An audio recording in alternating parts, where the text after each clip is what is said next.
आगामी 28 तारीख से 27 तारीख को अनंत गणेश चतुर्थी का दिन है और उसके बाद पंचमी से आपके पर्वराज कौन से पर्व आते हैं? 10 लक्षण पर्व आने वाले हैं। और हिंदू परंपरा में उस चतुर्थी जिसे गणेश चतुर्थी कहा जाता है वहां से गणेश पर्व भी प्रारंभ होते हैं। दोनों संस्कृतियों के पर्व वर्ष में, वैसे तो 10 लक्षण पर्व वर्ष में 3 बार आते हैं, और धूमधाम के साथ उत्साह के पूर्वक यह जो भाद्रपद में 10 लक्षण आते हैं उनको समाज मनाती है। मगर एक समस्या अभिभावकों के जीवन में आती है कि उनके जो बच्चे संतान हैं वो जो प्राइवेट स्कूलों में पढ़ते थे, चाहे वो कॉन्वेंट स्कूल हो या कोई भी बड़े बड़े स्कूल हैं, वहां आप अपने बच्चों को पढ़ाने के लिए यहाँ देखते हैं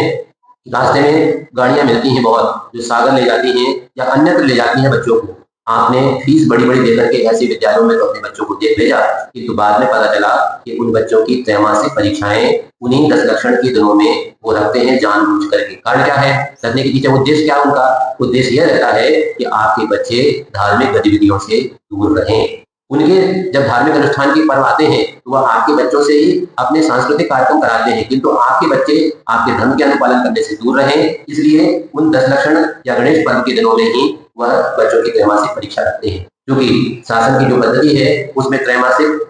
6 मासिक और वार्षिक तीनों की परीक्षा के परिणाम जुड़ करके वार्षिक रिजल्ट बनता है, इसलिए बच्चों को परीक्षाएं देना आवश्यक अनिवार्य होता है। अभी जानकारी थी कि शासकीय विद्यालयों की जो परीक्षाएं थी वह 16 तारीख से प्रारंभ होकर के 16 से मतलब 16 अगस्त से 26 अगस्त तक पूर्ण होना थी, किंतु 8 तारीख को सरकार का एक नया संशोधन आदेश जारी हो गया है। अब ठीक 27 यानी गणेश चतुर्थी से ही वह बच्चों की त्रैमासिक परीक्षाएं शासन भी करा रही है। ऐसी अवस्था में बच्चों के साथ साथ उनके जो अभिभावक हैं वह भी धार्मिक गतिविधियों से दूर हो जाने के कारण क्या है, जब बच्चों को पढ़ाना है, बच्चों को छोड़ना है ताकि समय से वो विद्यालय जा सके, इस कारण से उनकी भी धार्मिक गतिविधियां से वह दूर होने की समस्या आ सकती है। अभी भी समय है, 20-25 दिन शेष हैं, पर समाज चाहे जैन समाज हो, हिंदू समाज को भी अपने साथ में जो भी संगठन हो, संस्थाएं हो, जिनके लेटर पैड हो, तो लेटर पैड का एक ज्ञापन तैयार है, वह माननीय मुख्यमंत्री महोदय के नाम से। दूसरा ज्ञापन माननीय स्कूली शिक्षा मंत्री महोदय के माध्यम से उनके पास भेजने का काम करें। तीसरा मध्य प्रदेश शासन के जो मुख्य सचिव चीफ सेक्रेटरी कहलाते हैं उनके तीनों व्यक्तियों के नाम से वो ज्ञापन का मैटर तैयार है। आप अपने नगर में चाहे जैन समाज की संस्थाएं हो, समाज हो, मंदिर हो, ट्रस्ट हो, महिला मंडल, पुरुष मंडल, जैन मिलन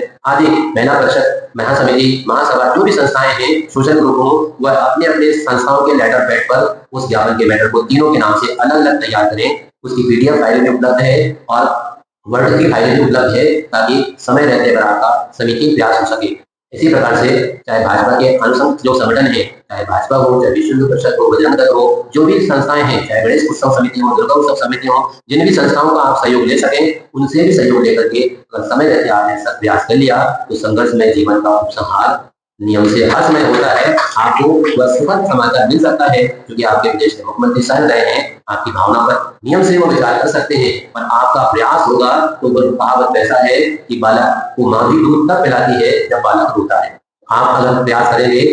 तो आपको आपके होने आपके जो संतान है उनको भी यह जो समस्या है, आप ये नहीं कह रहे हैं कि हमें परीक्षा ना हो, हमारे बच्चों की परीक्षा तो होना ही चाहिए, किंतु वह परीक्षाएं जो अभी